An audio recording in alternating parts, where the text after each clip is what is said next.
सुस्वागत मित्रांनो, हुकुमाची राणी ही या मालिकेच्या आजच्या भागामध्ये आता विक्रांत आईला बोलत असतो.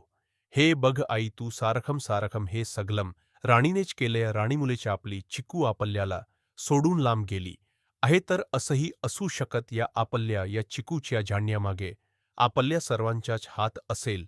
तू एकटी या राणीलाच दोषी ठरू नको. दोषी जर ठरवायचं असेल ना, तर आपण सर्वजण दोषी आहोत. काय गरज होती आपल्या सर्वांनाच ना त्या ठिकाणी चिकूला घरी पाठवायची? त्यानंतर तू जर तो डबा घेऊन आली असती ना, तर असं काही घडलंच नसतं. त्यामुळे राणीला दोष देणं बंद कर आता. राणी आणि दोघेही जण ज्या ठिकाणी ॲक्सिडेंट झालेलं असत ना, त्या ठिकाणी आता आलेले असतात. मात्र तिथे त्यांना काही सापडतच नाही.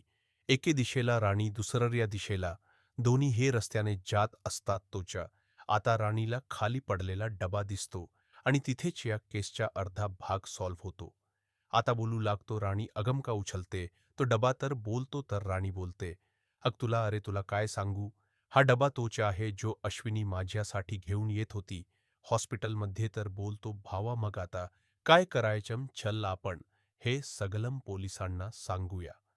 तर आता पुढे राणी पोलिसांकडे न आलेली असते. पोलीस बोलत असतात की तुम्ही आणि इथे. तर आता राणी बोलू लागते, हो इन्स्पेक्टर साहेब, मला तुमच्यासोबत खूप महत्वाचं बोलायचं आहे. इन्स्पेक्टर बोलू लागतो, बोला ना, काय बोलायचं तुम्हाला? राणी आता बोलू लागते, इन्स्पेक्टर साहेब, मला तुम्हाला एवढंच बोलायचं, हे जे काही घडलंय ना, हा घातपातच वाटतोय मला तर आता.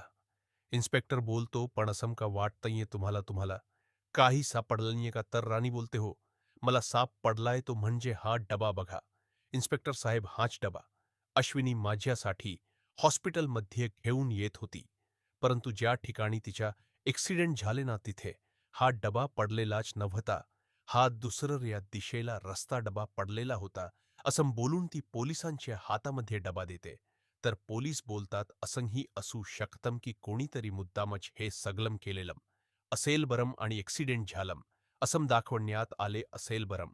पण त्यांच्या गाडीला जी टक्कर झाली ना, ती मात्र खरी आहे. तर राणी बोलते, टक्कर झालीय खरं आहे तुमचं, पण मला असं वाटतंय नाही टक्कर कोणीतरी मुद्दामच घडून आणली असेल बरं. अश्विनीला काही असं अश्विनीच्या हातामध्ये असं काहीतरी लागलेलं असेल, ज्यामुळे तिला त्यांच्या बदला घ्यायचा असेल म्हणून असं काहीतरी कदाचित घडलेलं असेल. तर पोलीस बोलतात, बरोबरचे आहे तुमच्या माता, आम्हाला या प्रकरणाचा छडा लावावाच लागेल.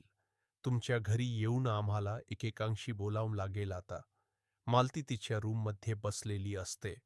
उर्मिला तिथे पोहोचते. उर्मिला मालतीला बोलू लागते, आई, तुम्ही आज खाली त्या राणीविषयी नको ते बोलला आणि लगेच काय झालं? इंद्रा भाऊजीने काय सांगितलं ऐकलम ना तुम्ही? मी तुम्हाला पहिल्यापासूनच बोलत होते की राणी इंद्रा भाऊजींनाही आपल्याच बाजूने वळवणार. आज तुमचाच मुलगा तुमच्या विरोधात गेला. कुणी आपल्याच मुलीला का मारेल बरं डायरेक्ट? इंद्रा भाऊजीने काय सांगितलं ऐकलम ना तुम्ही? आपण सगळेच जबाबदार आहोत यांना.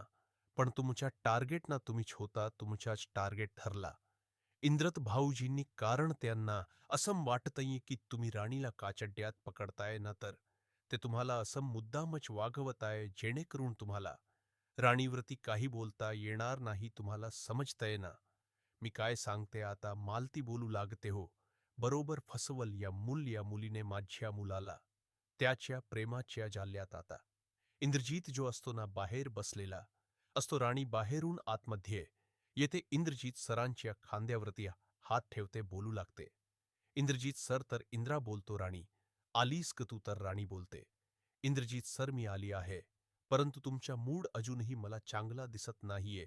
अजून किती दिवस तुम्ही असे नाराज असणार आहात? चिकूने जर तुम्हाला बघितलं, ते जिथे कुठेही असेल तिथून जर ती तुम्हाला बघत असेल, तर तिलाही तिकडे वाईट वाटेल ना. तर इंद्रा बोलतो, ठीक आहे राणी, मी नाही आता असं वागणार. परत चल आतमध्ये जाऊया ना आपण. तर राणी बोलते, नाही नको इंद्रजीत सर, मला एक काम आहे, मी येते. असं बोलून ती आता आतमध्ये जाते. ऑफिसमध्ये आता एक स्ट्रक्चर आलेलं असतं आणि ते स्ट्रक्चर इंद्राने फॅक्टरीतल्या लोकांना बनवायला सांगितलेलं असतं. आता ते स्ट्रक्चर बनवत असतात. तोच विक्रांत ते स्ट्रक्चर बघतो आणि ते फाडून फेकून देतो आणि बोलू लागतो, हे स्ट्रक्चर ना चुकीचं आहे.